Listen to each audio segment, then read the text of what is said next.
Mas Benny, tadi kalau sebelumnya rekan kita Irsal menjelaskan terkait dengan ada beberapa temuan, tapi saya ingin tahu dari Anda, sebenarnya temuan-temuan apa saja yang didapatkan oleh Bawaslu sendiri, bukti-bukti apa saja yang ditemukan Bawaslu terkait dengan adanya joki pantarlih ini?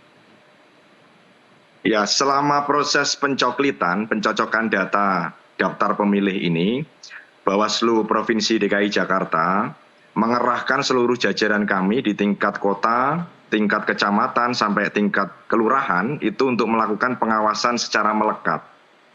Nah, dalam proses pengawasan ini tentu kami mendapatkan beberapa temuan gitu ya, yang tadi sudah disampaikan di awal. Nah, kenapa kita fokus pada persoalan daftar pemilih ini? Tentu ada latar belakang gitu ya. Pilkada 2017 yang lalu di Jakarta, itu kita mendapati persoalan yang serius terkait soal daftar pemilih ini. Apa akibatnya? Akibatnya ada banyak orang yang akhirnya tidak bisa memilih pada hari H.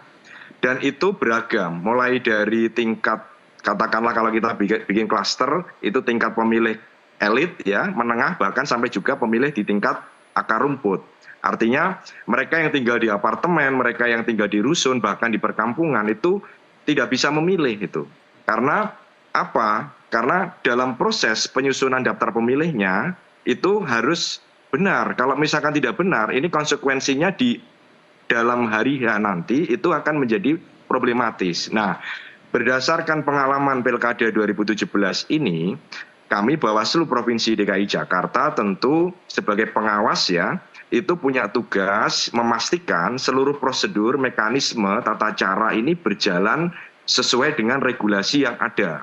Karena dalam proses coklit ini tentu kan kita punya mekanisme itu ya. KPU ini kan punya mekanisme, harus mendatangi para pemilih itu. Setelah mendatangi, dicocokkan dan diteliti, maka dikasih stiker tadi. Ya.